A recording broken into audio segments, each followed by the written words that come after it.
वही किसी के विचार में आई होगी, पहले विचार में आई होगी, बिना विचारे आ ही नहीं सकती है। ये चश्मा किसी के विचार में आया होगा। यानी जो संपूर्ण प्रकृति है वो परमात्मा का विचार है। परमात्मा के मन में आई ना, विचार आया ना, एकम भविष्यामि, एक से अनेक हो जाऊं। किसके मन में आया? एक विचार, ये विचार उस ब्रह्म के मन में आया। तो ब्रह्म के मन में विचार आया, तो विचार जैसे उन्होंने साकार किया, सृष्टि का निर्माण हो गया। अब जितनी प्रकृति दिख रही है ये परमात्मा का विचार है। तो ईश्वर के विचार और ईश्वर में कोई अंतर नहीं है। मैं और मेरे विचार में क्या अंतर है? क्योंकि विचार उत्पन्न तो मुझसे ही हुआ है।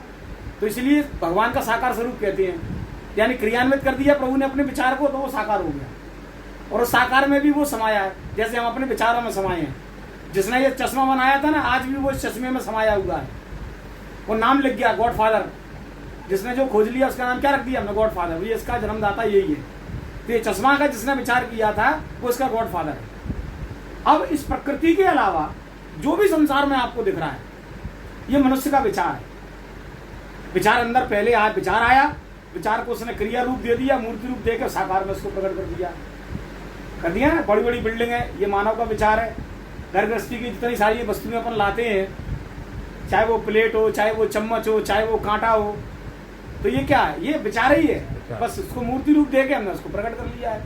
तो विचारधारा, इसीलिए संतों ने लिखा, वेद में भी, वेद भी कह रहा है विचारधारा परमो ज्ञानम।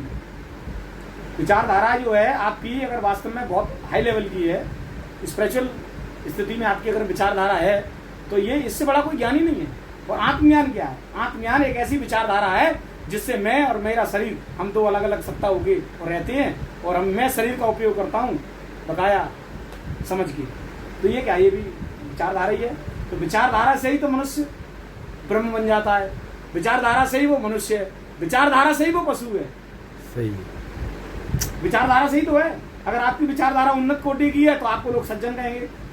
आपकी विचारधारा बाह्याद है, बेहूदगी वाली है, तो आपको लोग क्या कहेंगे? अरे वो बेकार आदमी है।